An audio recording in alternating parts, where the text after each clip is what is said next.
Hello അസ്സലാമു അലൈക്കും. അപ്പോൾ ഇന്ന് നമ്മൾ വീണ്ടും ലോക്ക്ഡൗണിൽ ഉണ്ടാക്കാൻ പറ്റിയ രണ്ട് കിടുക്കനായിട്ടുള്ള പുഡിംഗ് റെസിപ്പി ആയിട്ട് വന്നിട്ടുള്ളത്. വീട്ടിൽ എപ്പോഴുള്ള കുറച്ച് സാധനങ്ങളെ നമുക്കിതിന് ആവശ്യമുള്ളൂ, അല്ലാതെ ചൈന ഗ്രാസോ ജലാറ്റിനോ ഒന്നും ആവശ്യമില്ല. അപ്പോൾ എല്ലാവരും ട്രൈ ചെയ്ത് നോക്കുക. ആദ്യമായിട്ട് ഈ ചാനൽ കാണുന്നവരുണ്ടെങ്കിൽ ഒന്ന് സബ്സ്ക്രൈബ് ചെയ്ത് സപ്പോർട്ട് ചെയ്യുക. അപ്പോൾ നമുക്ക് ലേറ്റ് ആക്കാതെ വീഡിയോയിലോട്ട് പോവാം. അപ്പോൾ ഇത് ഉണ്ടാക്കാനായിട്ട് ആദ്യം തന്നെ നമുക്ക് ബ്രെഡാണ് വേണ്ടത്. ഒരു 4-5 ബ്രെഡ് അത്രയും മതി. അത് അതിൻ്റെ സൈഡൊക്കെ കട്ട് ചെയ്തിട്ട് ഇതുപോലെ സ്ക്വയർ ആയിട്ടൊന്ന് കട്ട് ചെയ്തെടുക്കുക. അപ്പോൾ ഇനി നമ്മൾ ഇതൊന്ന് നെയ്യിലൊന്ന് ഫ്രൈ ചെയ്തെടുക്കുന്നുണ്ട്. നെയ്യിനേക്കാൾ നല്ലത് ബട്ടർ ഉള്ളതാണ്, കാരണം നെയ്യിൻ്റെ ചുവ വരുമ്പോൾ ചില ആൾക്കാർക്ക് പിടിക്കില്ല. അപ്പോൾ അങ്ങനെയുള്ളവരാണെങ്കിൽ ബട്ടർ ചേർത്ത് കൊടുക്കുക.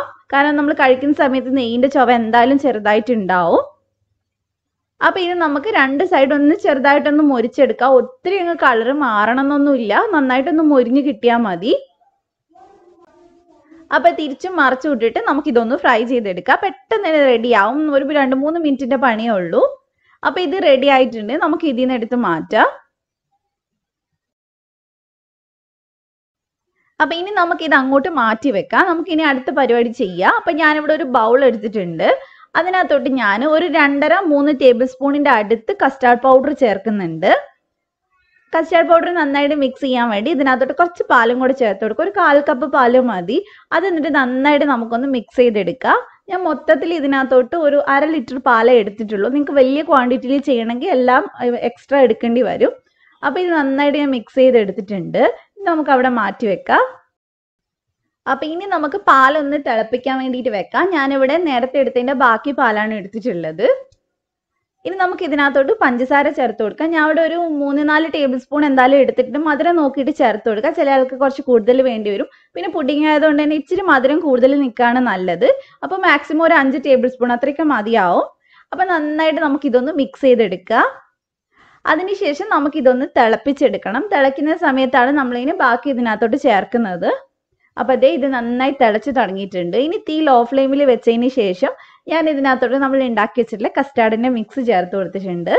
ഇനി നമ്മൾ തീ കൂട്ടി വെക്കാൻ പാടില്ല. തീ കുറച്ച് വെച്ചിട്ടാണ് ഇതൊന്ന് വേവിച്ചെടുക്കണം. ഇതങ്ങനെ ഒത്തിരി അങ്ങ് തിക്കാവണമെന്നില്ല. നമ്മൾ സാധാരണ ഫ്രൂട്ട് സാലഡിന് ചെയ്യുന്നത് പോലെ അല്ല, അതിനേക്കാൾ ഇച്ചിരിയും കൂടി ഒന്ന് കട്ടിയാക്കിയിട്ട് എടുക്കുക.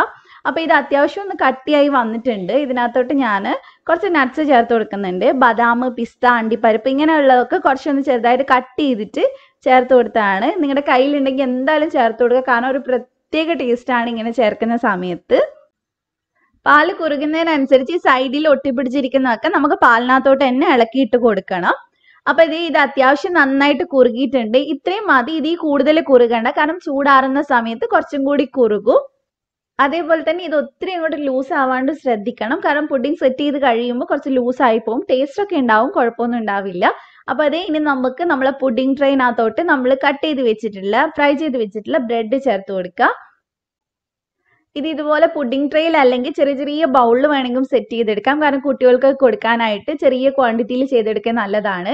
കാരണം ഇത് നമുക്ക് കട്ട് ചെയ്തെടുക്കാനൊന്നും പറ്റില്ല, നല്ല ക്രീമി ആയിട്ട് ഉണ്ടാവുക. അപ്പോൾ നിങ്ങൾക്ക് ലാസ്റ്റ് കാണുമ്പോൾ തന്നെ മനസ്സിലാവും. അപ്പോൾ പകുതി ബ്രെഡ് ഞാൻ വെച്ച് കൊടുത്തിട്ടുണ്ട്. ഇനി ഇതിനകത്തോട്ട് നമുക്ക് നമ്മൾ ഉണ്ടാക്കി വെച്ചിട്ടുള്ള കസ്റ്റാർഡിൻ്റെ മിക്സ് ചേർത്ത് കൊടുക്കുക. അത് മുഴുവൻ ചേർക്കണ്ട, പകുതി ഒന്ന് ചേർത്ത് കൊടുത്താൽ മതി. നമ്മളിത് ചൂടോടെ തന്നെയാണ് ഒഴിക്കുന്നത്, കുഴപ്പമൊന്നുമില്ല. ചൂടാറിയതിന് ശേഷം ഫ്രിഡ്ജിൽ വെക്കണമെന്ന് മാത്രമേ ഉള്ളൂ. അപ്പോൾ ഞാൻ പകുതി ഒഴിച്ചു കൊടുത്തിട്ടുണ്ട്. ഇനി നമ്മൾ ഫ്രൈ ചെയ്തിട്ടുള്ള ബാക്കി ബ്രെഡും കൂടി നമുക്ക് ഇതിനകത്തോട്ട് ഇട്ട് കൊടുക്കാം. ഇതേപോലെ എവിടേക്കാണോ ബ്രെഡ് ഇല്ലാണ്ടുള്ളത് അവിടേക്ക് ഒന്ന് വെച്ച് കൊടുക്കാൻ നോക്കിയാൽ മതി. നന്നായിട്ട് അതിൽ മുങ്ങിക്കിടക്കണം, ബ്രെഡ് മുകളിലോട്ട് കാണാൻ പാടില്ല. അപ്പം ഞാൻ മുഴുവൻ വെച്ചിട്ടുണ്ട്. ഇനി നമുക്ക് ബാക്കിയുള്ളതും കൂടെ ഒഴിച്ചു കൊടുക്കാം. എല്ലായിടെയും നന്നായിട്ട് ഈ കസ്റ്റാർഡിൻ്റെ മിക്സ് ഒന്ന് വരണം, കാരണം നല്ല പോലെ ഈ കസ്റ്റാർഡിൻ്റെ മിക്സിൽ ബ്രെഡ് ഇങ്ങനെ കുതിർന്നിരിക്കണം. അപ്പോഴാണ് ആ തണുത്ത് കഴിഞ്ഞിട്ട് കഴിക്കുമ്പോൾ നല്ല ടേസ്റ്റ് ഉണ്ടാവുക. അപ്പം ഞാൻ മുഴുവനായിട്ട് ഇട്ട് കൊടുത്തു. ഇനി നമുക്ക് ഇതിൻ്റെ മുകളിലായിട്ട് കുറച്ച് നട്ട്സ് ഒക്കെ ഒന്ന് കട്ട് ചെയ്ത് ചേർത്ത് കൊടുക്കാം. പിസ്ത, ബദാം, നിങ്ങളുടെ കയ്യിൽ എന്താണോ ഉള്ളത് അത് ചേർത്ത് കൊടുത്താൽ മതി. കാരണം ഈ നട്ട്സിൻ്റെ ഒക്കെ കൂടെ കഴിക്കുമ്പോൾ കുറച്ചും കൂടെ ടേസ്റ്റാണിത്. അപ്പോൾ ഇനി നമുക്ക് ഇതൊരു കുറഞ്ഞതൊരു 4 മണിക്കൂറെങ്കിലും വെക്കാം. ഇപ്പോൾ പെരുന്നാളിനൊക്കെ ഉണ്ടാക്കുകയാണെങ്കിൽ തലേന്ന് ഉണ്ടാക്കി വെക്കുകയാണ് കുറച്ചും കൂടെ നല്ലത്. ഞാൻ അങ്ങനെയാണ് ചെയ്തിട്ടുള്ളത്. ഒരു ഓവർനൈറ്റ് വെക്കുവാണെങ്കിൽ കുറച്ചും കൂടി നല്ല തണുപ്പായിരിക്കും കഴിക്കാനായിട്ട്. അപ്പോൾ നമ്മുടെ പുഡിംഗ് ഇവിടെ റെഡി ആയിട്ടുണ്ട്. നമുക്കിതൊന്ന് എടുത്ത് നോക്കാം. ഇതിനകത്ത് നമ്മൾ ഇട്ടിട്ടുള്ള ബ്രെഡ് നമുക്ക് ഇതുപോലെ കട്ട് ചെയ്തെടുക്കാൻ പറ്റും. ബാക്കിയുള്ളതൊക്കെ നല്ല ക്രീമി ആയിട്ട് ഉണ്ടാവുക. നിങ്ങൾക്ക് കാണുമ്പോൾ തന്നെ മനസ്സിലാവും. ഇതെന്റെ ഫേവറേറ്റ് ആണ് കേട്ടോ. നല്ല ടേസ്റ്റ് ആണ്. ഒരു വട്ടം ട്രൈ ചെയ്ത് നോക്കിയാൽ നിങ്ങൾ എന്തായാലും പിന്നെയും ട്രൈ ചെയ്യും. അത്ര ടേസ്റ്റ് ആണ്. അപ്പോൾ എല്ലാവരും പെട്ടെന്ന് തന്നെ ഇതൊന്ന് ട്രൈ ചെയ്ത് നോക്കുക. അപ്പോൾ ഇതേപോലെ തന്നെ മറ്റൊരു അടിപൊളി പുഡിംഗ് കൂടി ഉണ്ട്. അതും കൂടി നമുക്കൊന്ന് പരിചയപ്പെടാം. പാലുണ്ടെങ്കിൽ നമുക്ക് എളുപ്പത്തിൽ ചെയ്യാൻ പറ്റുന്നതാണ്. അപ്പോൾ ആദ്യം തന്നെ ഞാൻ ഇവിടെ ഒരു 1/2 ലിറ്റർ പാൽ എടുത്തിട്ടുണ്ട്. അതിനകത്തോട്ട് ഞാൻ കുറച്ച് പഞ്ചസാര ചേർക്കുന്നുണ്ട്. 1 കപ്പ് പഞ്ചസാര ഞാൻ എടുത്തിട്ടുണ്ടായിരുന്നു. അത് മുഴുവനായിട്ടും ചേർത്തിട്ടില്ല. ഏകദേശം ഒരു 5 ടേബിൾ സ്പൂൺ ഒക്കെ എടുത്തിട്ടുണ്ടാവുള്ളൂ. അപ്പം മധുരം നോക്കിയിട്ട് നിങ്ങൾക്ക് വേണമെങ്കിൽ കൂട്ടോ കുറക്കോ ചെയ്യാം. ഈ പുഡിംഗ് നമുക്ക് അങ്ങനെ കട്ട് ചെയ്തെടുക്കാനൊന്നും പറ്റില്ല. സാധാരണ ജലാറ്റിനൊക്കെ ചേർത്ത് ഉണ്ടാക്കണ പോലെ. അപ്പോൾ അതിന് പകരം നമ്മൾ എടുക്കുന്ന കോൺഫ്ലോർ ആണ്. അപ്പോൾ ഞാൻ ഏകദേശം ഒരു 4 ടേബിൾ സ്പൂൺ കോൺഫ്ലോർ എടുത്തിട്ടുണ്ട്. അതിനകത്തോട്ട് നമുക്കൊരു 1/4 കപ്പിൻ്റെ അടുത്ത് പാൽ ഒഴിച്ചിട്ട് ഒട്ടും കട്ടയില്ലാതെ അത് നന്നായിട്ടൊന്ന് മിക്സ് ചെയ്തെടുക്കണം. അപ്പോൾ ഇനി നമുക്ക് ഈ കോൺഫ്ലോർ കലക്കിയത് നമുക്ക് പാലിനകത്തോട്ട് ചേർത്ത് കൊടുക്കാം. ഇനിയാണ് നമ്മളിത് നന്നായിട്ട് മിക്സ് ചെയ്തതിന് ശേഷം ഫ്ലെയിം ഓൺ ചെയ്യുന്നത്. ഇത്ര നേരം നമ്മൾ ഇത് അടുപ്പിൽ വെച്ചിട്ടില്ല. അപ്പോൾ ഇതെല്ലാം നന്നായിട്ട് മിക്സ് ആക്കിയതിന് ശേഷം നമുക്കിതൊന്ന് ചൂടാക്കാൻ വെക്കാം. നമ്മൾ വെക്കുന്ന സമയത്ത് ഒരു മീഡിയം ഫ്ലെയിമിൽ വെച്ചാൽ കുഴപ്പമില്ല. പക്ഷെ ഒന്ന് നന്നായിട്ടൊന്ന് ചൂടാവുന്ന സമയത്ത് തീ ലോ ഫ്ലെയിമിൽ വെക്കണം. കാരണം അത് ചൂടാവുമ്പോൾ തന്നെ ഇതേപോലെ കുറുകി വരും. അപ്പോൾ അതേപോലെ തന്നെ നമ്മൾ ആദ്യമേ കോൺഫ്ലോർ ചേർക്കുകയാണെങ്കിൽ മാത്രമേ ആ കോൺഫ്ലോറിൻ്റെ ആ കുത്തുന്ന ടേസ്റ്റ് പോയി കിട്ടുള്ളൂ. ഇല്ല കോൺഫ്ലോറിൻ്റെ ടേസ്റ്റാണ് മുന്നിൽ ഉണ്ടാവുക. അതേപോലെ തന്നെ ഞാൻ ഇതിനകത്തോട്ടൊരു 3/4 ടീസ്പൂൺ ഏലക്കാപ്പൊടി ചേർക്കുന്നുണ്ട്. നിങ്ങൾക്ക് വേണമെങ്കിൽ ഇതിന് പകരമായിട്ട് വാനില എസൻസ് ചേർത്ത് കൊടുക്കാം. ഇനി ഞാനിത് ചെയ്യുന്നത് വെറും പാലിൻ്റെ അതേ ഫ്ലേവറിലാണ്. എസൻസ് ഒന്നും ചേർക്കുന്നില്ല. നിങ്ങൾ എസൻസ് എന്തെങ്കിലും സ്ട്രോബെറി അതേപോലെ പിസ്ത അതൊക്കെ ചേർത്ത് ഉണ്ടാക്കാം. അതൊക്കെ ചേർക്കുന്നുണ്ടെങ്കിൽ നിങ്ങൾക്ക് ഏലക്കായ സ്കിപ്പ് ചെയ്യാം. ചേർക്കേണ്ട ആവശ്യമില്ല. അപ്പോൾ ഇനി നമുക്കിത് നന്നായിട്ടൊന്ന് കുറുക്കിയെടുക്കാം. നല്ലപോലെ കുറുകിയെടുക്കണം. എന്നാൽ മാത്രമേ നമുക്കിത് സെറ്റായിട്ട് കിട്ടുള്ളൂ. അപ്പോൾ നന്നായിട്ട് നമുക്കൊരു 5-8 മിനിറ്റ് ഒന്ന് കുറുക്കിയെടുക്കാം. ലോ ഫ്ലെയിമിൽ തന്നെ ചെയ്യാൻ നോക്കുക. അതേപോലെ തന്നെ അതിൻ്റെ സൈഡൊക്കെ നന്നായിട്ട് വിടുവിച്ചെടുക്കണം. ഇതിൽ ശരിക്കും 1/2 ലിറ്റർ പാലിന് 4 ടേബിൾ സ്പൂൺ കോൺഫ്ലോർ കറക്റ്റ് ആണ്. പിന്നെ നിങ്ങൾ കുറുക്കിയെടുക്കുന്നതിനനുസരിച്ചിരിക്കും ഇത് സെറ്റ് ആവുന്നത്.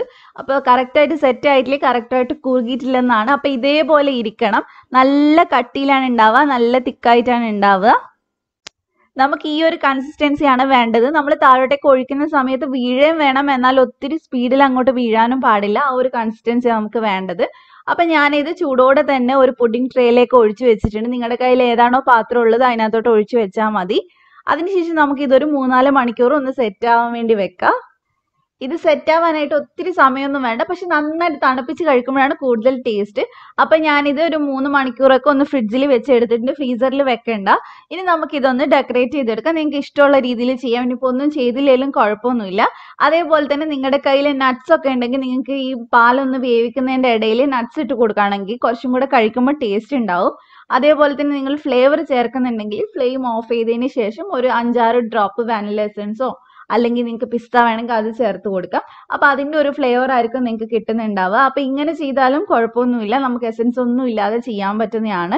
ഇതൊരു പഴയ റെസിപ്പിയാണ്. ചിലപ്പോൾ നിങ്ങളൊക്കെ ട്രൈ ചെയ്തിട്ടുണ്ടാവും. ട്രൈ ചെയ്തവരുണ്ടെങ്കിൽ ഞാൻ എപ്പോഴും പറയണ പോലെ കമൻറ്റ് ചെയ്യുക ടേസ്റ്റ് എങ്ങനെ ഉണ്ടെന്നുള്ളത്. ട്രൈ ചെയ്യാത്തവർ എന്തായാലും ട്രൈ ചെയ്ത് നോക്കുക. കുട്ടികൾക്കൊക്കെ ഇത് ഭയങ്കരമായിട്ട് ഇഷ്ടമാവും. നല്ല ടേസ്റ്റിയാണ് കഴിക്കാൻ. നല്ല ക്രീം മാതിരി ഉണ്ടാവുക. നല്ല സോഫ്റ്റ് ആയിട്ടാണ് ഉണ്ടാവുക. അപ്പം നിങ്ങൾക്ക് റെസിപ്പി ഇഷ്ടപ്പെട്ടിട്ടുണ്ടെങ്കിൽ ട്രൈ ചെയ്യുക, ഫീഡ്ബാക്ക് പറയാം. നിങ്ങൾ ആദ്യമായിട്ടാണ് എൻ്റെ ചാനൽ കാണുന്നതെങ്കിൽ ഒന്ന് സബ്സ്ക്രൈബ് ചെയ്യുക. എന്നിട്ട് തൊട്ടടുത്തുള്ള ബെല്ലൂടെ ക്ലിക്ക് ചെയ്യുക. എന്നിട്ട് അതിൽ ഓൾ എന്നുള്ള ഓപ്ഷൻ ക്ലിക്ക് ചെയ്യുക. എന്നാൽ മാത്രമേ ഞാൻ വീഡിയോസ് ഇടുന്ന സമയത്ത് നിങ്ങൾക്ക് നോട്ടിഫിക്കേഷൻ വരുള്ളൂ. അപ്പോൾ ഇൻഷാല്ലാ മറ്റൊരു കില്ലർ റെസിപ്പി ആയിട്ട് നമുക്ക് വീണ്ടും കാണാം. Thank you for watching.